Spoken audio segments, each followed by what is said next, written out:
Hello बच्चों, welcome back to my YouTube channel Rohit coaching classes. और आज हम लोग डिस्कस करने वाले हैं क्लास 10th की फिजिक्स का चैप्टर लाइट। ठीक है, लाइट के बारे में हम लोग जो भी चीज़ें डिस्कस करने वाले हैं वो आपके सामने यहाँ पे पॉइंट लिख दिए हैं मैंने।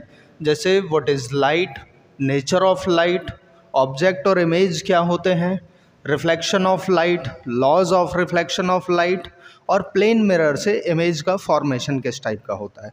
इन सब टॉपिक्स पे हम लोग आज डिस्कस करने वाले हैं। ठीक है, और बहुत इम्पॉर्टेंट चैप्टर है बोर्ड के नज़रिए से भी और आपके नॉर्मल स्कूल के करिकुलम की नज़रिए से भी। दोनों तरीके से ये चैप्टर जो है इम्पॉर्टेंट है, तो इसे ध्यान से समझिएगा। कॉपी पेन लेके तैयार बैठो ताकि उसे कॉपी कर सको, लिख सको। और मैं जो यहाँ पे नोट्स लिखवाने वाला हूँ या फिर जो भी थ्योरी लिखवाने वाला हूँ वो बहुत आसान भाषा में होगी। ठीक है ना। तो बेटा आपका ज़्यादा टाइम वेस्ट नहीं करूँगा मैं, और शुरू करते हैं हम लोग। What is light. तो बेटा लाइट के बारे में अगर हम लोग बात करें तो लाइट के बारे में हम ये बोल सकते हैं कि लाइट एक एनर्जी की फॉर्म है। क्या है लाइट? एक एनर्जी की फॉर्म है जिसकी वजह से हम अपने चारों तरफ आसपास की जो चीज़ें हैं उन्हें देख पा रहे होते हैं। ठीक, तो लाइट क्या है? हमारी एक फॉर्म ऑफ एनर्जी है due to which we are able to see, या फिर which produce sensation to see the object around us. जो हमारे चारों तरफ ऑब्जेक्ट वगैरह हैं उन सब को। फिर उसके नेचर के बारे में बात करते हैं। ठीक है ना। तो बेटा फर्स्ट ऑफ ऑल हम लोग शुरुआत करते हैं what is light.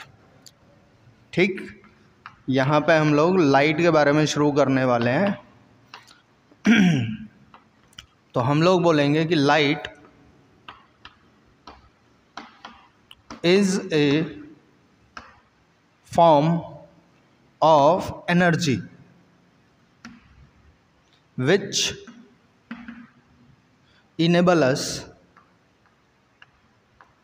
enable us to see the objects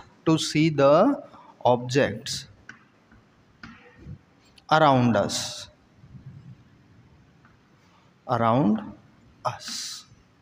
इसमें एक खास बात और होती है कि लाइट का अपना कोई कलर नहीं होता, लेकिन light is responsible to see the colourful world. इसका अपना कोई कलर नहीं होता, उसके बाद भी जो इतनी भी कलरफुल दुनिया है इसको हम लाइट की वजह से ही देख पाते हैं। ठीक है, तो हम लोग बोल सकते हैं यहाँ पर कि light has no colour but it is responsible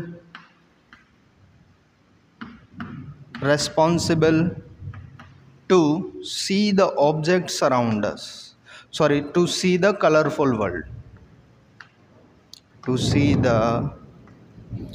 colorful world, ये हमने लाइट के बारे में बात करी। अब लाइट जो है इसके नेचर के बारे में बात करेंगे, इसकी स्पीड के बारे में बात करेंगे।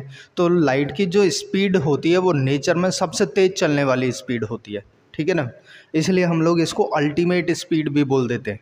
ठीक, तो हम लोग क्या बोलेंगे कि light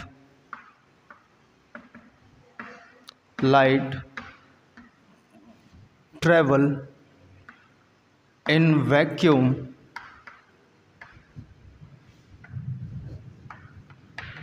with a speed of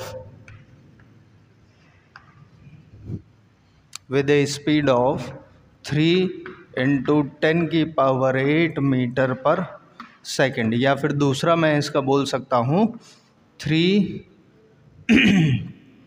lakh kilometre in 1 second. इसका मतलब ये हुआ कि सर लाइट जो है 1 सेकंड में 3 लाख किलोमीटर चली जाती है, और अपने अर्थ की जो रेडियस है वो कितनी है? 12,800 किलोमीटर। इसका मतलब ये हुआ कि सर लाइट 1 सेकंड में तो अर्थ को भी पार कर जाएगी, और वो भी कई बार पार कर जाएगी। यस, लाइट की स्पीड है ही ऐसी कि वो जो है बोले तो 3 लाख किलोमीटर इन 1 सेकंड में जाती है। बहुत तेज़ स्पीड है पूरे यूनिवर्स में। और इसी स्पीड की वजह से इसको अल्टीमेट स्पीड बोल देते हैं और नेचर की, और इसको कोई एक स्पेसिफिक सिंबल से भी डिनोट कर देते हैं। ठीक है, तो मैं यहाँ पे लिखने वाला हूँ कि symbol for speed of light is c। हम लोग c से डिनोट करते हैं इसे, देयरफॉर हम ये बोल सकते हैं कि c is equal to 3 into 10⁸ metre per second. ऐसे करके इसे मैं रिप्रेजेंट कर दूंगा। This is our speed of light. ये तो एयर के लिए बात हो गई या वैक्यूम के लिए बात हो गई, है ना। Speed of light, speed of light in water अगर मैं निकालना चाहता हूँ तो बेटा वाटर में ये करीब करीब होती है 2.5 इंटू 10⁸ मीटर पर सेकेंड। लगभग इतनी स्पीड होती है वाटर के लिए। Speed of light, speed of light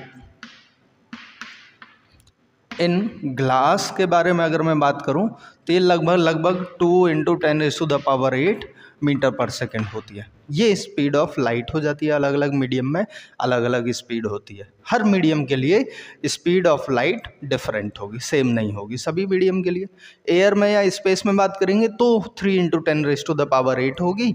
बाकी वाटर के लिए बात करेंगे तो 2.5 इंटू 10⁸, और ग्लास के लिए 2 इंटू 10⁸ जो है ये speed of light different media में डिफरेंट होगी। ठीक है, अच्छा अब यहाँ से हम बात करते हैं नेचर पे। तो नेचर के लिए सबसे पहले मैं ये कहूँगा कि लाइट एक स्ट्रेट लाइन में ट्रेवल करती है क्या? जो स्ट्रेट लाइन में ट्रेवल करता है वो पार्टिकल नेचर होता था। ठीक है ना, तो हम लोग यहाँ से क्या बोल देंगे कि लाइट का नेचर कैसा है? आपका पार्टिकल नेचर है। फिर दूसरी बात ये हुई कि लाइट बिना किसी मीडियम के एक जगह से दूसरी जगह ट्रैवल कर जाती है। लाइट को ट्रैवल करने के लिए किसी मीडियम की कोई रिक्वायरमेंट नहीं होती। और ये नेचर किसका होता है? ये नेचर होता है वेव का। तो कुछ लोगों ने कहा कि लाइट का वेव नेचर है, कुछ लोगों ने कहा कि लाइट का जो है पार्टिकल नेचर है। दोनों में लड़ाई हुई। फिर किसी से पूछा, उसने कहा कि भाई लाइट का जो है पार्टिकल नेचर भी होता है, ये बात सही है। लाइट का वेव नेचर भी होता है, ये भी बात ठीक है।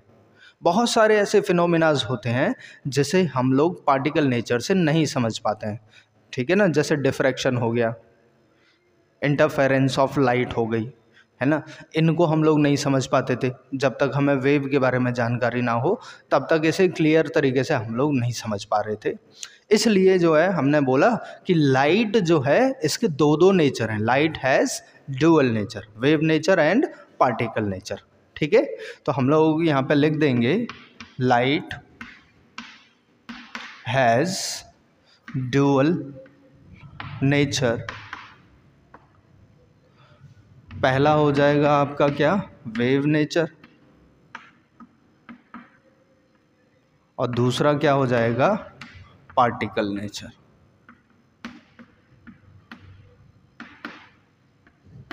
लाइट के ये दो नेचर हो जाएंगे। एक तो ये चीज़ आई। ठीक है, अब इसके बाद अपना अगला टॉपिक क्या था? अगला टॉपिक था ऑब्जेक्ट और इमेज। तो ऑब्जेक्ट पे बात करते हैं बेटा। ऑब्जेक्ट क्या होता है? ऑब्जेक्ट का मतलब है कोई भी ऐसी चीज़ जो हमको लाइट देती है, उसको हम लोग क्या बोल देते हैं? ऑब्जेक्ट बोल देते हैं। तो हम ऐसा बोल सकते हैं कि सोर्स ऑफ लाइट जो है वो क्या है? हमारा ऑब्जेक्ट है। ठीक, तो ऑब्जेक्ट के लिए हम लोग क्या लिखेंगे कि source of light is called object. ठीक है ना, ओके। अब मैं पहले ये देख लूँ कि सारी चीज़ें क्लियर दिखाई दे रही हैं या नहीं। अब इमेज के बारे में बात करने से पहले हम कुछ एक फिनोमिना और पढ़ लेते हैं पहले, तब जाके इमेज को जो है हम ढंग से क्लियर कर पाएंगे। ठीक है ना, तो बेटा इमेज जो होती है इसके बारे में बात करने से पहले मैं बात कर लेता हूँ रिफ्लेक्शन पर।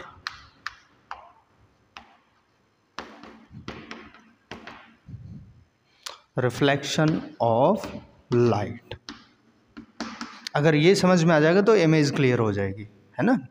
तो रिफ्लेक्शन ऑफ लाइट में मैं ऐसा मान लेता हूँ कि ये कोई एक प्लेन सरफेस थी, इसको बेटा मैंने पॉलिशिंग कर दी है, ठीक है ना। जो प्लेन सरफेस को जब हम पॉलिशिंग कर दें, प्लेन पॉलिश्ड सरफेस जो होती हैं, इनको हम लोग बोलते हैं मिरर, ठीक है ना। तो कोई लाइट है, ऐसा इंसिडेंट हो रही है, ये वाली जो रे होती है इसे हम बोलते हैं इंसिडेंट रे, इंसिडेंट रे। ये एक रे होती है जो 90 डिग्री पर स्ट्राइक कर रही होती है, इसे बोलते हैं नॉर्मल। और एक रे ऐसी होती है जो ऐसे पार निकल जाती है, आई यहाँ पे टकराई, टकराने के बाद पार निकल गई, इसको बोलते हैं रिफ्लेक्टेड रे। तो मिरर के इस पार एक मीडियम है और इस मिरर के उस पार, मतलब ऊपर की तरफ एक दूसरा मीडियम है, नीचे की तरफ एक दूसरा मीडियम है। तो लाइट क्या कर रही है, ऊपर वाले मीडियम से आई, स्ट्राइक किया और ऊपर वाले ही मीडियम में चली गई है कि नहीं। तो लाइट आई, टकराई और बाउंस बैक हुई और सेम मीडियम में ही चली गई। तो इन सब बातों को अगर मैं एक साथ कंबाइन करूं तो मैं यहाँ पे ये बोल सकता हूं कि बाउंसिंग बैक ऑफ लाइट,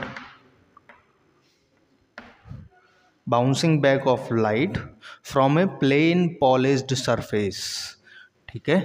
तो यहाँ पे मैं ऐसा बोल सकता हूँ, from a plane polished surface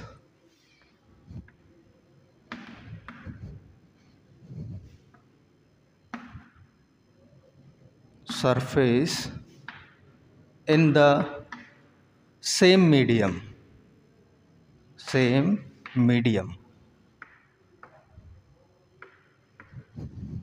is called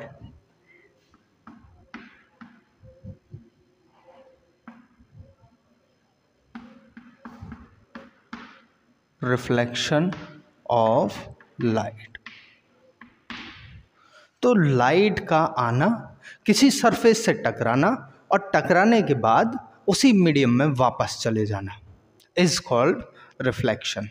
अब जो सरफेस से हम टकरा रहे हैं उसकी प्रॉपर्टी लिख दिया कि वो प्लेन होना चाहिए, पॉलिश्ड होना चाहिए, इसलिए हमने बोल दिया कि ये एक मिरर है ना। उसकी स्पेशलिटी क्या बोल दी, मिरर बोल दी। मिरर का नेचर ही यही होता है कि लाइट आएगी, उस पर स्ट्राइक करेगी और सेम उसी मीडियम में वापस चली जाती है, ठीक है।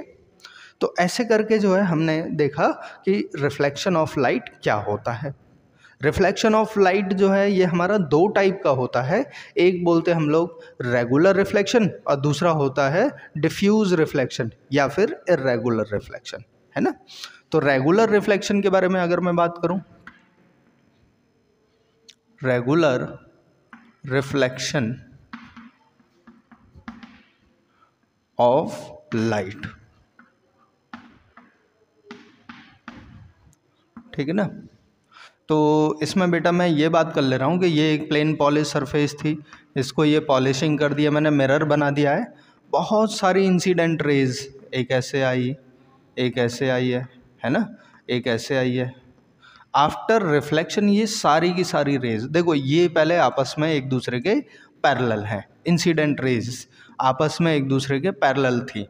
और आफ्टर रिफ्लेक्शन भी ये सारी रेज जो हैं आपस में एक दूसरे के पैरेलल हैं, ठीक है। इंसिडेंट के टाइम पर तो पैरेलल थी ही, आफ्टर रिफ्लेक्शन भी एक दूसरे के पैरेलल हो गई हैं। तब इस टाइप का जो रिफ्लेक्शन होता है उसे हम लोग क्या बोल देते हैं, रेगुलर रिफ्लेक्शन। या फिर हम सीधा जो है 8th क्लास पे अगर जाएं तो उसमें बोलते थे reflection through a plane surface या फिर plane polish surface is called regular reflection. तो हम यहाँ पे ऐसा बोल सकते हैं कि if a number of incident parallel raise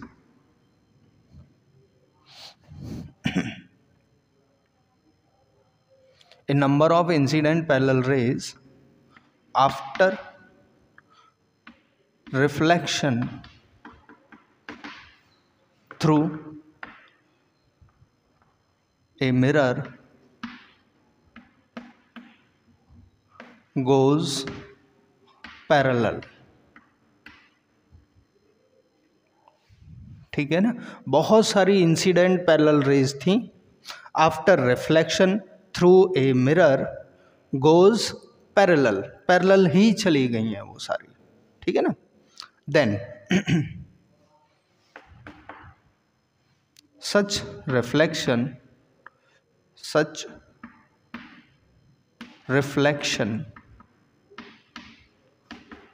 is called regular reflection।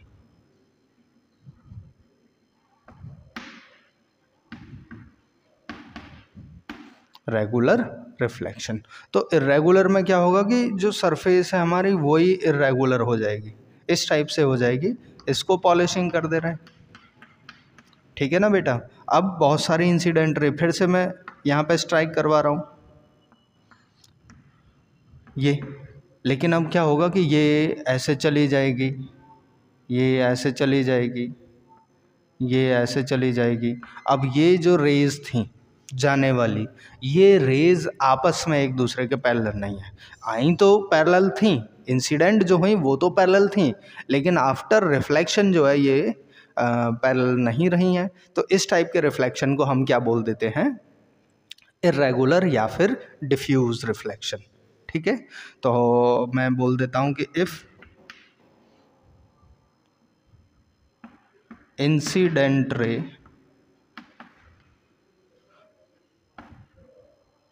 coming parallel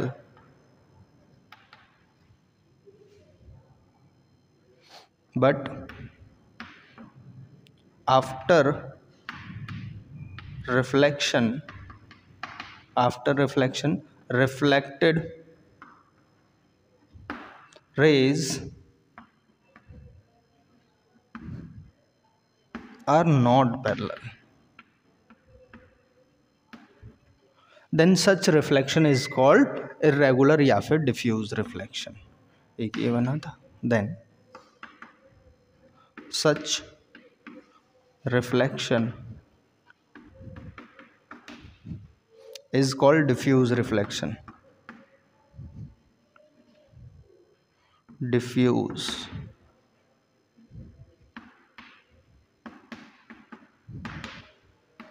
मुझे लगता है ये बात जो है आपको क्लियर हो गई होगी कि इंसिडेंट के टाइम पे तो ये पैरेलल थी, लेकिन आफ्टर रिफ्लेक्शन के टाइम पे जो है ये रेज आपस में एक दूसरे के पैरेलल नहीं थी।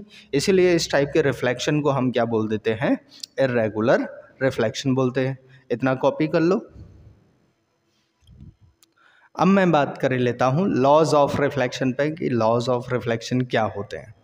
ठीक, 2 लॉज के बारे में हम लोग यहाँ पे बात करने वाले हैं। ठीक है ना। तो हेडिंग डाल देंगे लॉज ऑफ रिफ्लेक्शन।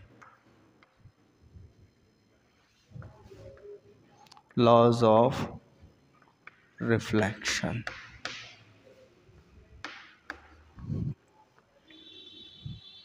अब लॉज ऑफ रिफ्लेक्शन में हम लोग बात करें तो मैंने बात करी थी कि एक ऐसा प्लेन मिरर बनाया था। ठीक है ना।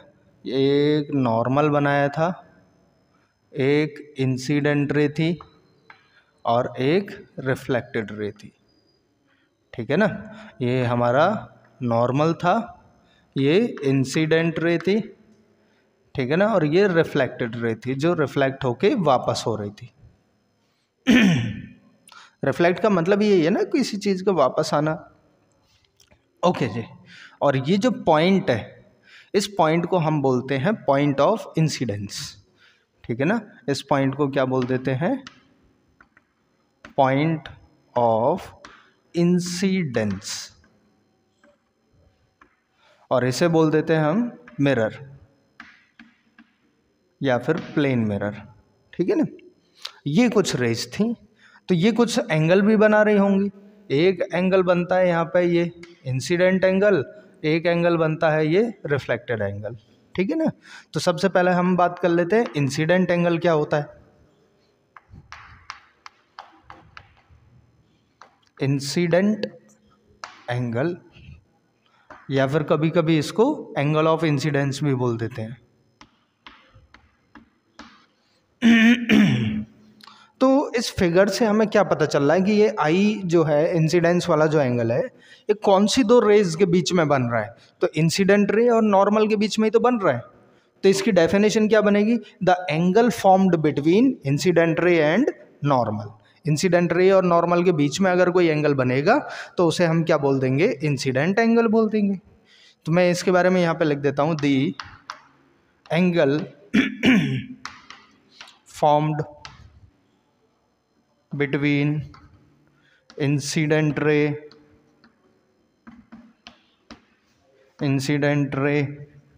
and the normal is called angle of incidence, angle of incidence या फिर इंसिडेंट एंगल। ये तुम्हारी मर्जी है, जो चाहो वो बोलो। इट इज डिनोटेड बाय आई। दूसरा है हमारा एंगल ऑफ रिफ्लेक्शन, है ना, या फिर रिफ्लेक्टेड एंगल, रिफ्लेक्टेड एंगल। हाँ, इसको हम लोग आर से डिनोट कर देते हैं। तो ये रिफ्लेक्टेड एंगल कहाँ पे बन रहा है? नॉर्मल और रिफ्लेक्टेड रे के बीच में, है कि नहीं? तो मैं यहाँ पे लिखूंगा दी angle formed between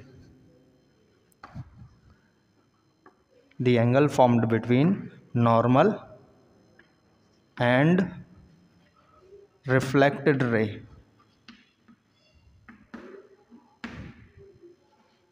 is called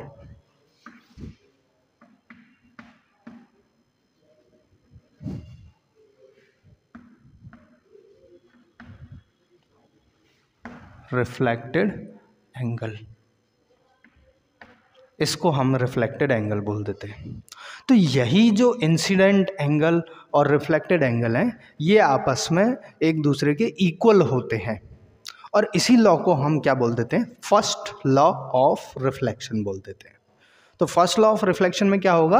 angle of incidence is always equal to angle of reflection, ठीक है ना? तो लॉज ऑफ रिफ्लेक्शन जो है हम यहाँ पे डालते हैं, first law of reflection.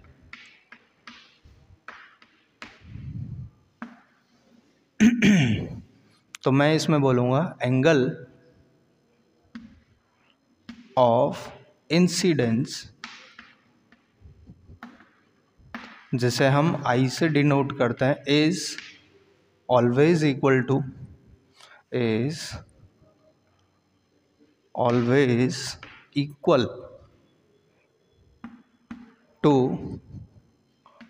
Angle of reflection. This is called first law of reflection.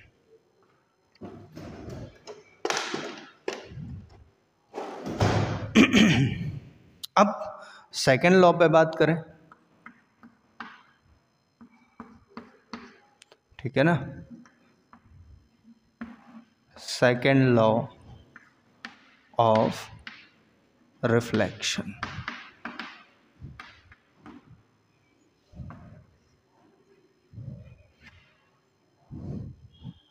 ये क्या बोलता है लॉ? ये लॉ ये कहता है कि इंसिडेंट रे, नॉर्मल और रिफ्लेक्टेड रे सभी एक ही पॉइंट ऑफ इंसिडेंस जो है एक ही प्लेन पे लाई कर रहे होते हैं, ठीक है ना? तो हम लोग बोलेंगे यहाँ पे the incident ray comma the normal and the reflected ray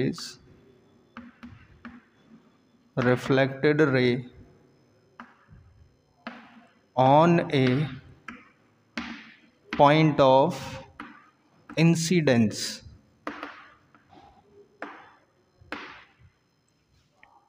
all lies in the same plane. ये सभी के सभी क्या होते हैं, एक ही प्लेन में लाई कर रहे होते हैं, all lies in the same plane. ठीक है, तो ये हमारा सेकंड लॉ हो गया। तो रिफ्लेक्शन के बारे में बात हुई। रिफ्लेक्शन क्या होता था कि एक सरफेस से स्ट्राइक करता था और उसी मीडियम में वापस आ जाता था। इस फिनोमेना को हम बोलते थे रिफ्लेक्शन ऑफ लाइट। फिर इसके बाद हमने दो टाइप का रिफ्लेक्शन पढ़ा, जैसे हम लोग बोलते थे रेगुलर रिफ्लेक्शन और इरेगुलर रिफ्लेक्शन या फिर डिफ्यूज रिफ्लेक्शन। रेगुलर में हमने बोला कि जो इंसिडेंट रेज हैं वो आपस में एक दूसरे के पैरेलल आ रही हैं, आफ्टर रिफ्लेक्शन भी एक दूसरे के पैरेलल हैं, तो वो हमारा जो है हो गया था रेगुलर रिफ्लेक्शन। दूसरे वाले में हमने बात करी थी इरेगुलर वाले में कि इंसिडेंट रेज तो पैरेलल आ रही थी, बट आफ्टर रिफ्लेक्शन ये रेज एक दूसरे के पैरेलल नहीं रही, सबका रास्ता अलग अलग हो गया, अब लड़ाई हो गई, पहले एक साथ आ रही थी। ठीक है ना, तो उस टाइम पे हमने बोल दिया था कि ये डिफ्यूज रिफ्लेक्शन है। ठीक, अच्छा, फिर इसके बाद लॉज के बारे में बात करी। तो लॉज में हमने देखा कि जो इंसिडेंट एंगल होता है वो always equal to angle of reflection होता है। ठीक है, दूसरे लॉ में हमने क्या देखा कि इंसिडेंट रे, रिफ्लेक्टेड रे और नॉर्मल तीनों के तीनों जो हैं एक ही प्लेन में लाई कर रहे होते हैं। ठीक है ना, तो ये कुछ लॉज थे हमारे। अब मैंने कहा था कि मैं इमेज को समझाने से पहले रिफ्लेक्शन के बारे में बात करूंगा, तो रिफ्लेक्शन का पूरा पोर्शन फिनिश हुआ।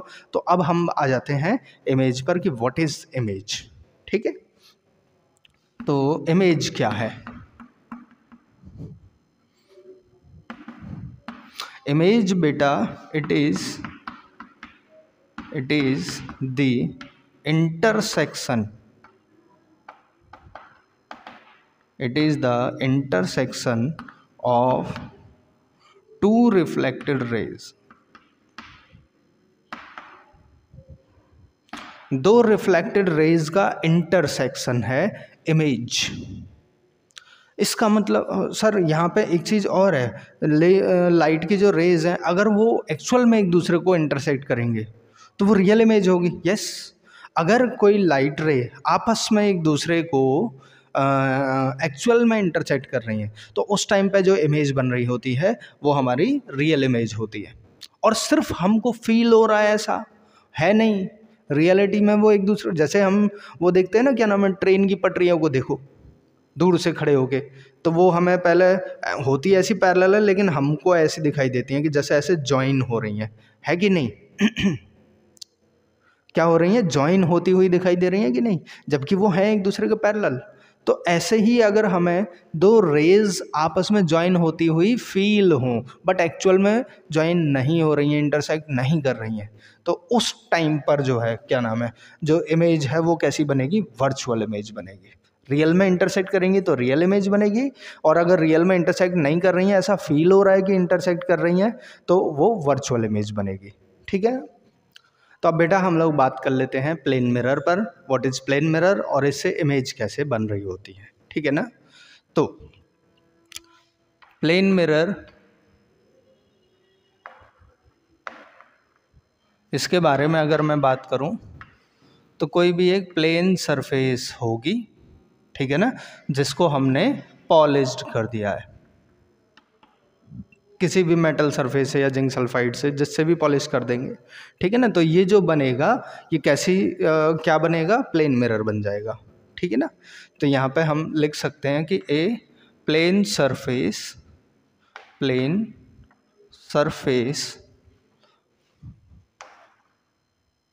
which is polished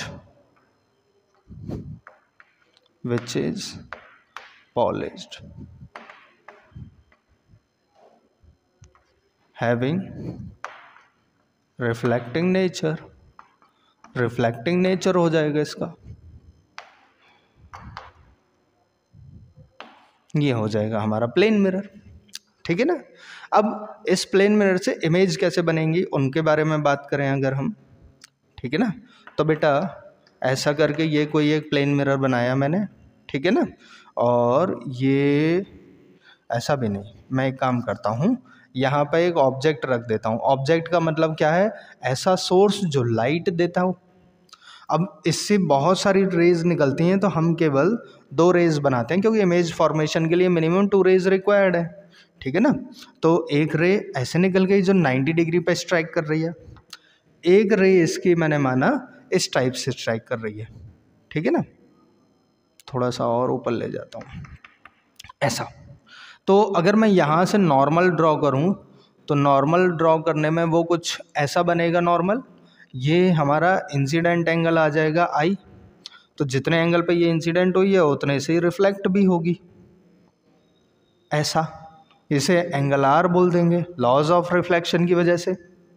और 90 डिग्री पे कोई इंसिडेंट हुई है तो इसको हम ऐसा मानते हैं कि ये एक्चुअल में ऐसे कहीं जा रही होगी। अगर इसे पीछे की तरफ प्रोड्यूस करूँगा तो वो कुछ ऐसे जाएगी, और यहाँ पे इन्होंने एक दूसरे को इंटरसेक्ट कर दिया है, ठीक है ना। ये हमारा ऑब्जेक्ट रखा हुआ था और ये बन गई है इमेज। तो पहली चीज़ मुझे ये पता चलेगी कि जो इमेज है क्या वो रियल में एक दूसरे को इंटरसेक्ट कर रही थी। भाई एक रिफ्लेक्टेड रे तो ये है, और एक जैसे यहाँ पे स्ट्राइक कर रही है तो इसी पे वापस लौट के जाती है यूँ। तो ये वाली एक रे हो गई, ये एक रे हो गई, ये एक दूसरे को इंटरसेक्ट नहीं कर रही थी। बट मैंने अगर इन्हें पीछे की तरफ प्रोड्यूस किया, दोनों रेज को पीछे की तरफ प्रोड्यूस किया, तो हमें फील हुआ कि यहाँ से कहीं से ये मिल के जा रही हैं, ऐसा लगता है देखने में, एक्चुअल में नहीं होता है, ठीक है ना। तो इसका मतलब यहाँ पे जो इमेज बनी है वो कैसी इमेज बनी है, वर्चुअल इमेज। तो सर इसका मतलब प्लेन मिरर जो होता है वो वर्चुअल इमेज फॉर्म करता है? Yes, plane mirror virtual image form करता है। तो हम यहाँ पे लिख देंगे पहला कि प्लेन मिरर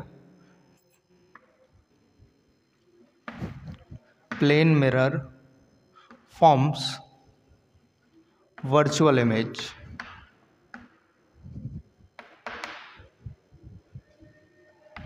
ठीक। दूसरी क्या खास बात होगी इसकी कि मैंने ये डिस्टेंस को मेज़र किया यहाँ से यहाँ तक और यहाँ से यहाँ तक को, तो दोनों का डिस्टेंस मुझे सेम नजर आया है। जैसे मैंने इसको x माना तो ये भी कितना निकला, x ही निकला। तो मैं ये बोल दूंगा कि जो तो मैं ये बोल दूंगा कि ऑब्जेक्ट का प्लेन मिरर से जो डिस्टेंस है वही इमेज का भी डिस्टेंस होगा प्लेन मिरर से, ठीक है। तो यहाँ पे मैं बोल देता हूँ distance of object from mirror, या फिर प्लेन मिरर लिख देना आप लोग, is equal to distance of image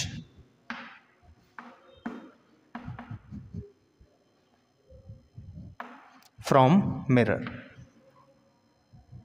from plane mirror.